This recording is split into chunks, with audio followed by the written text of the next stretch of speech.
I think watching more horror unironically makes you a better person. I'm serious. Let me introduce you to a concept that I beg that more people should know about. Antinomy, which is not to be confused with antimony, which I think was used in alchemy. It's an element. Antinomy is the state of two ideas being both contradictory, yet valid. Horror embodies this the best, and it's such a shame that so many people turn away from horror. Hey, my name is Esper, and I talk about things to a depth nobody asked for, and let's talk about why you should watch more horror. Horror is a genre I most often hear, "Oh, I don't really watch horror." And to that I say, bitch, what do you mean you don't watch horror? Have you looked around us lately? This is horror. We are living it. I'm kidding. I wish. Anyway, in reality, I think horror as a genre puts people off for very valid reasons, really. But what it really boils down to is if the themes aren't triggering, they're at least uncomfortable by design. Horror is the opposite of whatever feeling a warm cup of tea or soup on a rainy day gives you. And there are people who associate horror with the worst the genre has to offer: jump scares. To which I say, that's not horror. Not really. Horror itself is incredibly broad. It synergizes well with other genres like thriller, sci-fi, and fantasy, in addition to unlikely candidates like romance and comedy. I thoroughly believe that there is a horror genre for everyone. This is my horror list, and I once showed this to my friends, and instead of saying cool, they said, "And you weren't sure if you were neurodivergent?" Anyway, that's a joke. My friends are lovely people, and they were very nice, and let me show them my horror database, and they paid attention and asked questions. Anyway, moving on. Horror is also extremely subjective, but you can also reword this as horror can resonate deeply, because to really be able to resonate deeply, it is often that you cannot resonate widely. Let me give you an example. I was talking to my friend and she loved Midsommar.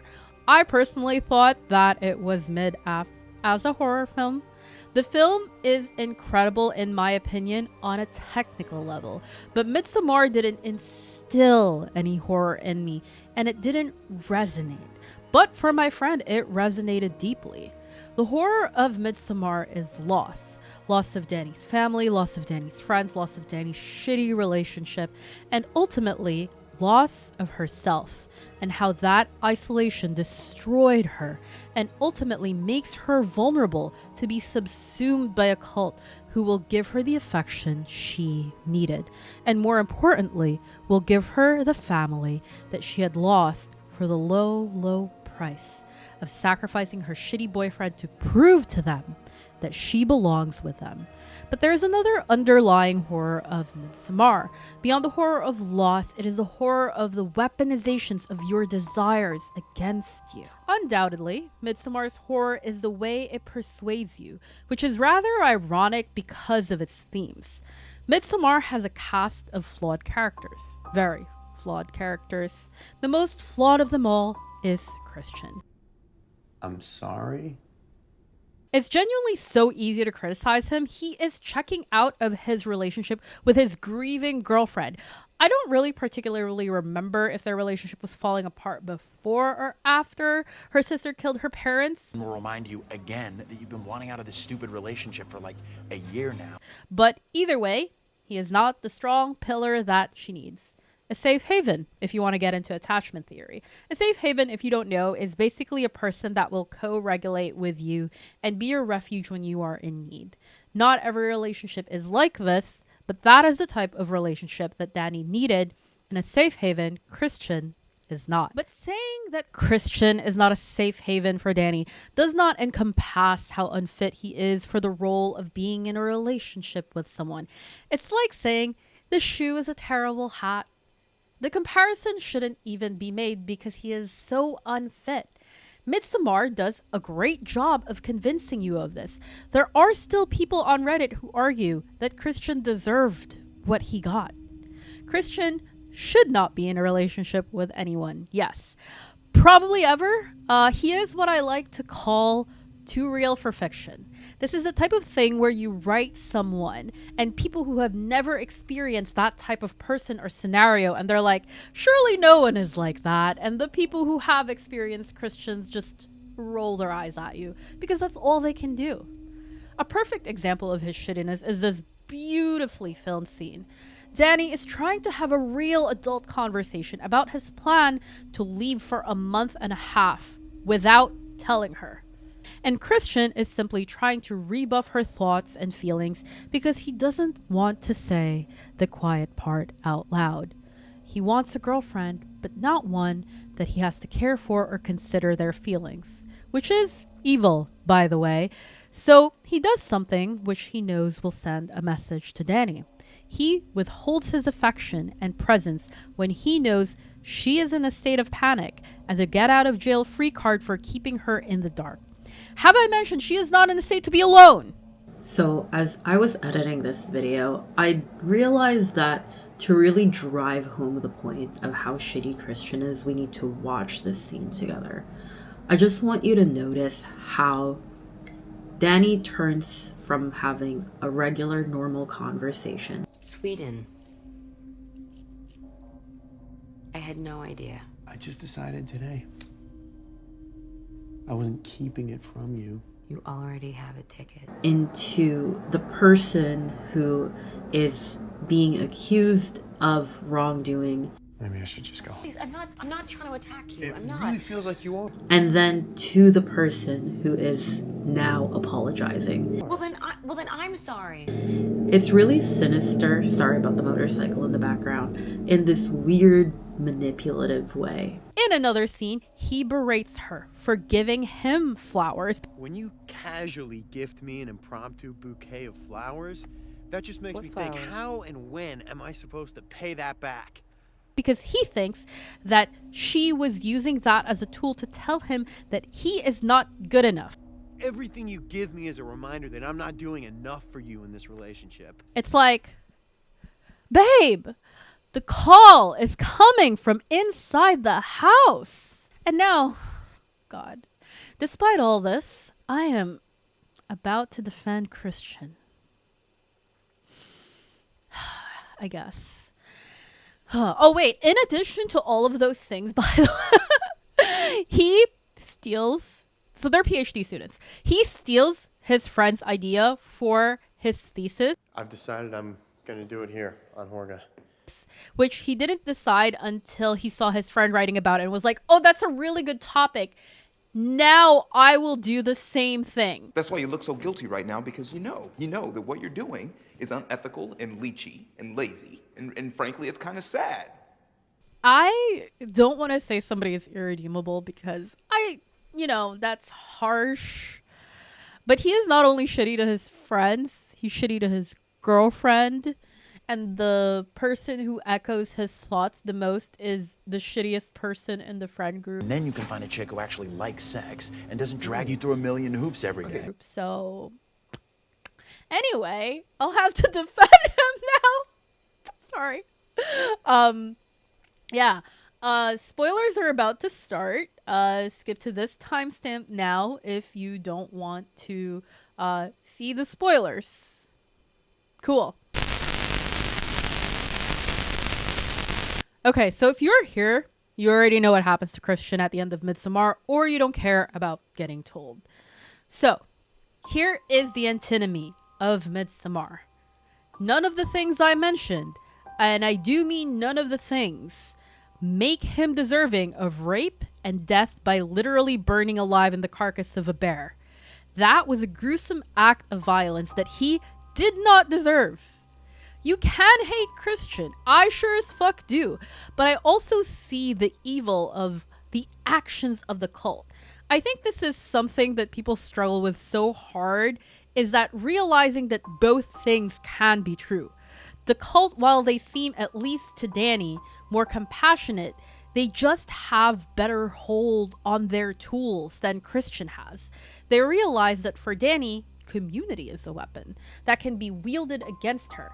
I'm not going into the depth of the psychology of mirroring and how the cult literally reshaped Dani by exploiting her vulnerable state after her parents' death, but I think that if you've seen the movie, it's clear that the machinations of the cult were very intentional to love bomb her and separate her so that she's vulnerable to manipulation. It's sinister. End of story. It is true that Christian was a bad boyfriend and perhaps a bad person, and maybe he should have been punished to some length for his actions.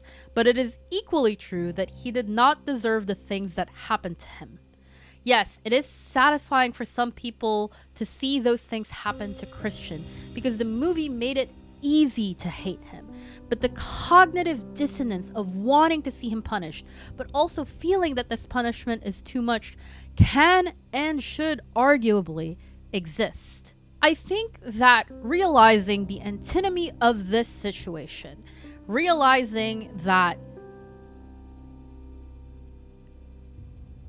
I have to bring in the whiteboard.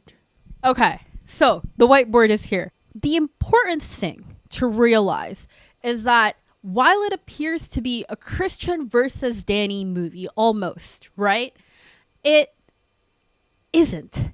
And once you have that realization, once you know that this movie's surface level plot, the breakup plot, is just a mask over the bigger thing that is happening, that it is not a Dani versus Christian argument, gives way to the reality that the cult is controlling everything. I think this is really important in like a day-to-day life sort of scenario, that we realize that a lot of people want us to see this. A lot of people want us to see the clear-cut, simple things in life. Because, hey, you take sides in a breakup, somebody is wrong, they take the fall, job done, black and white, everything is good, and you don't have to worry about it anymore. But admitting that Christian should not have received that treatment then opens up more questions and takes up more mental real estate that you have to think about, which is difficult, yes, but it gives you the ability to see. So I'm just deleting stuff off of my whiteboard. It gives you the ability to see the truth underneath it. It's that the cult is controlling everything, and that everything that happened, probably not the breakup would have happened regardless, but everything that happened was something that the cult wanted. And I don't think that this was obscured at all in the movie, but a lot of the discussion around this movie itself is the Christian versus Dani thing. And maybe I'm like in the wrong circles or whatever, but I think that a lot of people focus on Dani because of her loss. A lot of people don't talk about how Dani was literally taken apart expertly by the cult from the moment she got there, from their friend giving her like a photo of drawing of herself, kissing her. Weird, by the way, kind of overstepping a boundary there. All of the people hugging her, the drugs that made them very pliable. You know, I think the loss gets talked about with Dani a lot, and the relationship gets talked about a lot. I feel like there is not enough talk about how the cult dissected Dani as a person to make her fit into the cult. But maybe I haven't watched enough media about Midsommar. I try not to watch things that I'm like making videos on. But anyway, yeah, realizing the antinomy of situations leads us to be able to realize the truth in our reality, the hidden truths of our reality, if you will. Very dramatic. So I think what I'm really trying to say is that horror does a uniquely good job of making us question our reality, and in turn making us question what is real, what is okay, and what is not, if we choose to really engage with the emotions it drives us to. However, if your significant other shows a pattern of shittiness, break up with them. You deserve better, babes. Anyway, fuck Christian. Moving on to Doctor Who. Okay, so I can already hear the people going, Doctor Who isn't horror. To those people, I have two words: weeping angels. Doctor Who is horror. Sometimes. I still stand by the fact that the original Weeping Angels episode is one of the greatest singular standalone episodes of Doctor Who, and it is absolutely horror. I won't spoil the episode for you because you should absolutely watch it, but here's my point. This episode, while technically a 10th Doctor episode, centers Sally Sparrow, a brand new character as the protagonist for this story. She walks headfirst into a nest of weeping angels and has to navigate them by hunting for clues while avoiding her doom. For those that are uninitiated, the weeping angels are statues that are stone when you are looking at them. But the moment you look away, they are living creatures that can and do love to kill you. I mentioned earlier how horror has the most intersection with other genres, and it is especially great with sci-fi. The beauty of Doctor Who is, at its core, it is insanely interested in exploration and uncovering a solution to the problem ahead. Sally had to work around the reality of these creatures existing in her world. She had to adjust her worldview to accommodate the unreal, to push forward to solve the mystery that she stumbled onto so that she can survive being hunted by enemies she didn't even think to be possible mere moments ago. To steal a quote from Doctor Who stole the quote from Sherlock, "When you have eliminated the impossible, whatever remains, however improbable, must be the truth." We're going to step outside of what this means for just this episode of Doctor Who and talk about this concept at large and why creative, critical thinking is so important. There is something that I find so fascinating about the mundane warped into horror. I think that's why I really like SCP and that stuff. It's because the reality that we once thought to be real also now has a different meaning. This version, though, is so close to a reality, but it is not interested in our rules. It's all about deduction and finding new rules in which you need to operate to adjust your reality to survive and adapt. Horror often subverts reality, so it gives way for you to be able to think outside the box. Oftentimes, the idea of what is acceptable also slithers its way to mean what is possible in so many contexts of our lives. And I know horror often uses this to expand possibilities in a negative direction. So that's why I picked Doctor Who. Since it's not classically horror, Doctor Who can dance between the usual optimism it holds and juxtapose it with darker themes, and also retain the one thing that horror always does at the end: change the character, provided they survive. Sally at first did not want to believe what was happening to her. I mean, would you? She adjusted her reality to accommodate things that she didn't even think was possible a day ago. Time travel, monsters, and a silly little man saying this to her. People assume that time is a strict progression of cause to effect, but actually, from a non-linear, non-subjective viewpoint, it's more like a big ball of wibbly-wobbly, timey-wimey stuff. And those are insane things that you can only really wrap your head around with a certain level of creativity, but you can only reconcile with logical thinking. All of these combine to allow us to change ourselves in positive ways so that we can be the person we need to be for tomorrow. Doctor Who, after all, has, this sounds so silly to say, but a focus on the future. And I think that it's really important to talk about creative, this is supposed to say creative logical thinking, but it didn't fit as nice, but imagine that's what it says.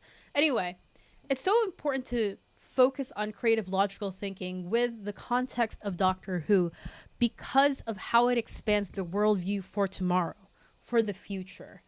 It compels development of logical thinking to adjust to a new reality. And I cannot stress this enough, is that like we are taught rules. We are taught how things should be, what is possible. You know, like the nuclear family, for example, is something that we were taught to aspire to when we were younger. And, you know, that is breaking down now in this day and age. But I think a lot of people suffer grief from the loss of that promise because of how people were taught that they would need that to be happy, or the lies that were told to millennials, especially, that if you go to college and you get a degree, you will get a good job and then you will buy a home, and then, you know, stumble into the nuclear family narrative again. But I think a lot of people, and millennials especially, were sold this truth that put yourself through college and you will get a good job and you will be able to live the life that you want. But we can't afford to buy homes. Comedy aside, dark comedy aside, I would like to be able to buy a home, is that I think that deconstructing reality and seeing it as it really is allows us to, one, save ourselves hurt, but also move forward in a way that saves us and makes us a better person and makes us able to adjust to the world that we live in. I don't have a solution for the housing crisis, but you could apply this in other ways in your life. Allowing yourself to expand your worldview gives yourself room for more happiness in your life. You know, like, obviously, it's not for everybody alternative choices. Some people are very happy in the nuclear family dynamic. But I think that thinking about it and thinking about what the what the possibilities endlessly are, and picking for yourself is where happiness is. And you can't do that without expanding your worldview. After all, you can't go chasing things that you can't even begin to imagine. Anyway, moving on to Perfect Blue. Perfect Blue is a rather old movie, but I bet you have heard of it. And I think that art always reflects the era it was made in, or at the very least says something about it. Perfect Blue, released in 1997, was way ahead of its time. But even then, what it was saying is already relevant. It references Jodie Foster's The Accused, a film that was based on real events that had a scene so traumatic that she doesn't remember filming it. Perfect Blue, in some measures, is a response to that.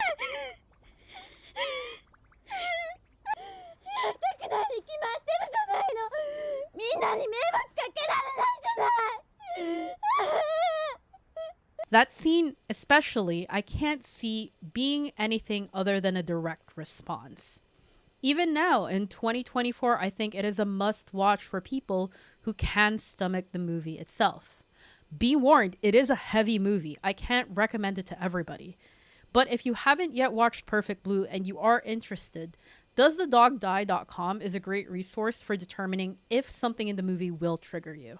Control F for your specific triggers, and likely someone will have answered it if it's in the movie, and they'll describe how it happens. I will not be spoiling Perfect Blue because that is a felony around these parts, but I will talk about it in broad strokes. For the uninitiated, Perfect Blue is a film about Mima, an idol-turned-actress who is subjected to the sleazy world that presents her sexualization as a hurdle she must cross to finally don her new place in the world as a successful actress. It is an unintentional critique on the way that we normalize horrors for women.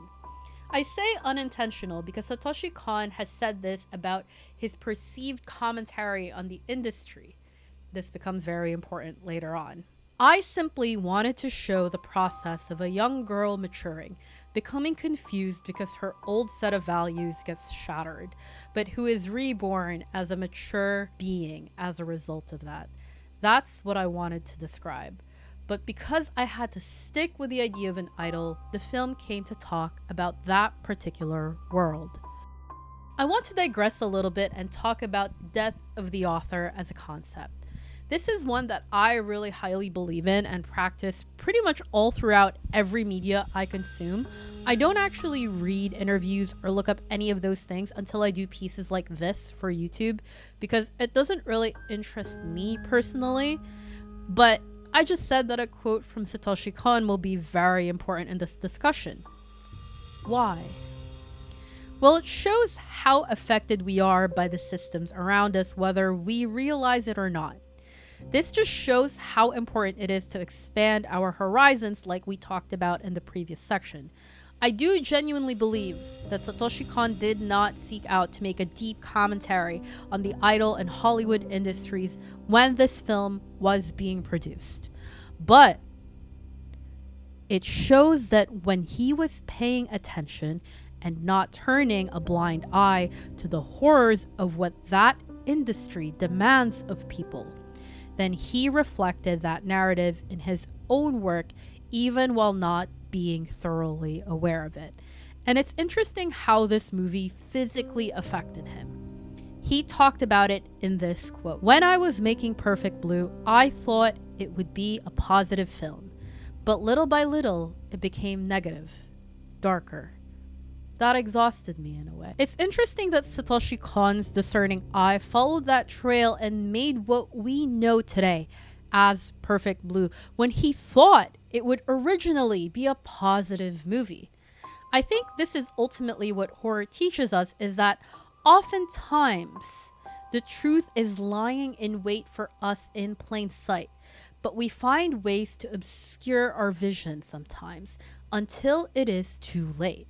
There was a scene I starkly remember in Perfect Blue where Mima's old group mates make a comment about how she knows how to take her clothes off. でもさ、大丈夫かな、ミマね。何が？今日のカメラマン、脱がせ専門なんだってよ。何言ってんの？あの人ならもう慣れたもんよ。今頃カメラマンの前でケボンよ、ケボン。 And it really struck me poignantly how she was able to critique Mima, but didn't consider the system that made Mima take her clothes off and sexualize herself as a part of her climb to success. And I think this is a great segue for what is on the whiteboard. Perfect Blue. So I think that scene with Mima's group mates really stuck with me because of the lack of empathy around that situation.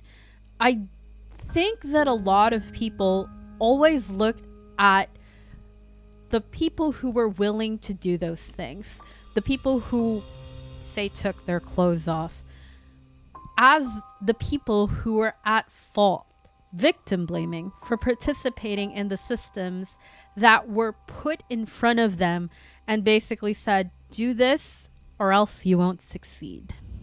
We'll talk about this in a little bit, but I think that really searching deep down and using our empathy to put into question, I'm sorry if you can't really read it, but put into question the systems that cause the fear. I think that Perfect Blue does a really good job of talking about fear in this very visceral way. We see Mima struggling. We see her in literal pain. We see the breakdown of herself as she comes to terms with the things that she has to do and participating in the system that she did not want to participate in. And I think that realizing how thoroughly horrifying that is and being put in the position where as we are consuming it, we realize that that system is terrifying and horrifying. We are made to be empathetic to these things that we may have at first viewed as necessary. I think Perfect Blue does a really good job of making us empathetic because of the way that Mima is portrayed in the movie. She is portrayed as somebody in pain. She is portrayed with herself coming apart at the seams. And I don't think that Satoshi Kon thought too hard about the machinations of growth, right? Because I think it's a very common theme, you know, like caterpillar into butterfly, the cocoon, and it's a normal process to leave our old selves behind to make way for the butterfly that we can be, so to speak. But I think that it is genuinely so interesting that his portrayal of this, what would be a beautiful transformation, turned into horror. Like, can we stop and appreciate the fact that Satoshi Kon was essentially making what the fuck is it called? Coming of age. Yeah.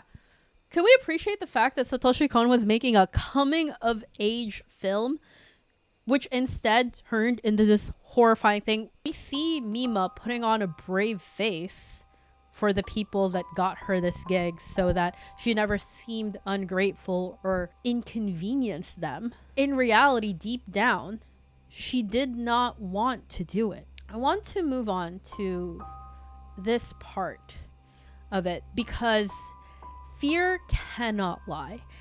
And I think this is a very important thing to realize about horror and also about empathy.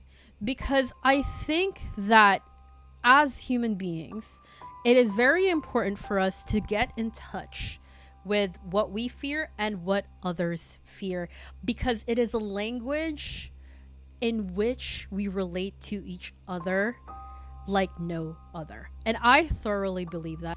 I think that if Mima's group mates had delved into, even on a superficial level, something that they can relate with, the fear of not making it as an actress, the fear of not making it as an idol, I think that they, instead of criticizing Mima for her taking her clothes off, that they might have sympathized a little bit with the fear of not making it, of the fear of having wasted her time, maybe her youth, other people's efforts on her behalf, and an uncertain future.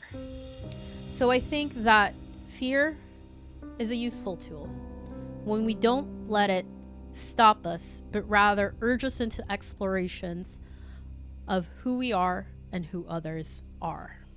And it also puts into perspective what systems are keeping people afraid. I think it makes us better when we look at what horrors compel others, because then we can see where that horror originates and how it has hidden itself within plain sight by the normalcy that it insists that it has. But if you look close enough, it really is just a big bad wolf in our grandma's clothes.